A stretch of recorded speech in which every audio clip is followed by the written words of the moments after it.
জুলাইয়ের গণ অভ্যুত্থানের পর দেশের রাজনীতিতে যেন এক নতুন ঢেউ উঠে এসেছে। প্রতিষ্ঠিত দলগুলোর প্রতি দীর্ঘদিনের বিরক্তি, নতুন প্রজন্মের রাজনৈতিক আকাঙ্ক্ষা এবং ক্ষমতার পালা বদলের পর সৃষ্ট সম্ভাবনা সব মিলিয়ে গত ১.৫ বছরে অন্তত ২৬টি নতুন রাজনৈতিক দল জাতীয় রাজনীতিতে নিজেদের উপস্থিতি ঘোষণা করেছে। এই ধারা শুরু হয়েছিল সমতা পার্টিকে দিয়ে। জাতীয় প্রেস ক্লাবের সামনে মাত্র ৩০ জন সমর্থক নিয়ে তারা জানায় দেশের রাজনৈতিক সংস্কৃতিকে নতুন পথে নামার অঙ্গীকার। কিছুদিন পরই আত্মপ্রকাশ করে পিপলস পাওয়ার পার্টি, যারা নিজেদের পরিচয় দেয় সার্বভৌমত্বের প্রহরী হিসেবে। প্রথম আলোর একটি অনুসন্ধানে উঠে এসেছে যে গণঅভ্যুত্থানের পর ১.৫ বছরে যেসব নতুন দল গঠিত হয়েছে তাদের বেশিরভাগই প্রেস ক্লাবের ছোট অনুষ্ঠানের মাধ্যমে নিজেদের পরিচয় দিয়েছে। কেউ ঢাকা বিশ্ববিদ্যালয় ক্যাম্পাসে মিছিল করে এসেছে, কেউ আবার কেন্দ্রীয় শহীদ মিনারে দাঁড়িয়ে নতুন রাজনীতির স্বপ্ন দেখিয়েছে। এই নতুন দলগুলোর জন্মের পেছনের কারণও ভিন্ন ভিন্ন। দীর্ঘ সময় ক্ষমতাবানদের কঠোর নিয়ন্ত্রণের মধ্যে যারা রাজনীতিতে জায়গা করতে পারেনি তারা সুযোগ পেয়েই দল গঠনের ঘোষণা দিচ্ছে। আবার কারো কাছে নতুন দল মানে ভবিষ্যতের দর কষাকষির সম্ভাবনা, কারো কাছে এটি প্রভাব বিস্তারের ক্ষেত্র। এই দীর্ঘ তালিকার সর্বশেষ সংযোজন বাংলাদেশ ইউনাইটেড পার্টি, যার আত্মপ্রকাশ হয় ২৮ অক্টোবর। প্রেস ক্লাবে আয়োজিত সংবাদ সম্মেলনে দলটির চেয়ারম্যান মোহাম্মদ জাকির হোসেন দাবি করেন দেশের ২০টি জেলায় তাদের সংগঠন রয়েছে এবং শতাধিক উপজেলায় কমিটি গঠনের কাজ চলছে।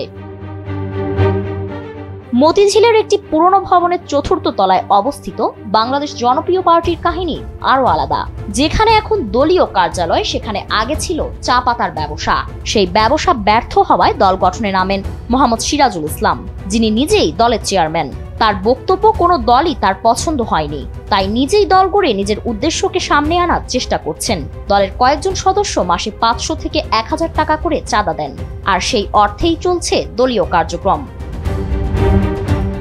অন্যদিকে সমতা পার্টির আর্থিক সংকট আরো প্রকট। নিবন্ধনের কাগজে দেওয়া হলেও বাস্তবে তাদের কোনো অফিস নেই। তবে কিছু দল আবার কার্যালয় করতেই পারেনি। অনেক নতুন দলই জনতা শব্দটি নিজেদের পরিচয়ের কেন্দ্রে রেখেছে। জনতা পার্টি বাংলাদেশ, জনতার দল, আম জনতার দল, জনতার বাংলাদেশ পার্টি, দেশ জনতা পার্টি ও নতুন ধারা জনতার পার্টি, এই ৬টি দলের নামেই জনতা শব্দটি আছে। উদ্যোক্তাদের ধারণা এই শব্দই সাধারণ মানুষের কাছে দ্রুত গ্রহণযোগ্যতা তৈরি করে। এদিকে ডেস্টিনি গ্রুপের সাবেক এমডি রফিকুল আমিনও রাজনীতির ময়দানে নেমেছেন। তিনি প্রথমে বাংলাদেশ আম জনতা পার্টির আত্মপ্রকাশ ঘটান, পরে নাম বদলে করেন বাংলাদেশ আম জনগণ পার্টি। নির্বাচন কমিশন দলটিকে নিবন্ধন দিতে ইতোমধ্যে সম্মতি জানিয়েছে।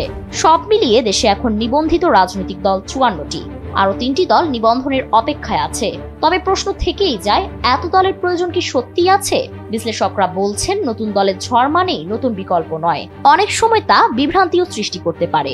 ভবিষ্যতে এই দলগুলোর কতগুলো টিকে থাকবে আর কতগুলো মিলিয়ে যাবে সময়ের সঙ্গে, তা দেখার জন্য অপেক্ষা করছে দেশ। ফারিন রহমান প্রীতি, এনপিবি।